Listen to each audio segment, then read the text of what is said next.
Hi friends, welcome back to our channel. So இன்றைக்கி வந்து நம்ம இன்னொரு வீடியோவில் உங்கள் முன்னாடி வந்துட்டு ஃப்ரெண்ட்ஸ், இன்றைக்கி வந்து பார்த்திங்கன்னா ஃபிஷ் ஃப்ரை தான் பண்ண போகிறோம் ஃப்ரெண்ட்ஸ். அதுக்கு தேவையான பொருட்கள் வந்து பார்த்திங்கன்னா கரம் மசாலா, உப்பு, மிளகா, மஞ்சள், தனியா தூள், அப்புறம் இஞ்சி பூண்டு, ஃபிஷ் மசாலா, அப்புறமா இதெல்லாமே எடுத்துக்கிறேன்.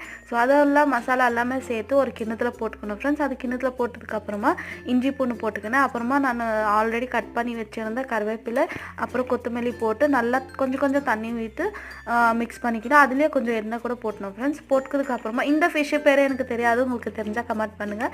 ஸோ இந்த ஃபிஷ்க்கு வந்து பார்த்திங்கன்னா நம்ம மிக்ஸ் பண்ண மசாலா எல்லாமே நல்லா தடவிட்டு ஒரு ½ வந்து நம்ம சைடில் எடுத்து வச்சுக்கணும். ஸோ அது வந்து நல்லா மசாலா ஊறும். அதுக்கப்புறமா பார்த்திங்கன்னா ஒரு கடாயில் எண்ணெய் விட்டுக்குன்னு அது நல்லா சூடானதுக்கப்புறமா நம்ம இந்த ஃபிஷ்ஷு வந்து எடுத்து போடணும் அதில். ஸோ நல்லா ஃப்ரை பண்ணி எடுத்துக்கணும் ஃப்ரெண்ட்ஸ். ஸோ இந்த நம்ம ஃபிஷ் ஃப்ரை ரெடி. ரொம்ப டேஸ்ட்டாக இருந்துச்சு. இந்த வீடியோ பிடிச்சிருந்தா லைக் பண்ணுங்கள் ஃப்ரெண்ட்ஸ்.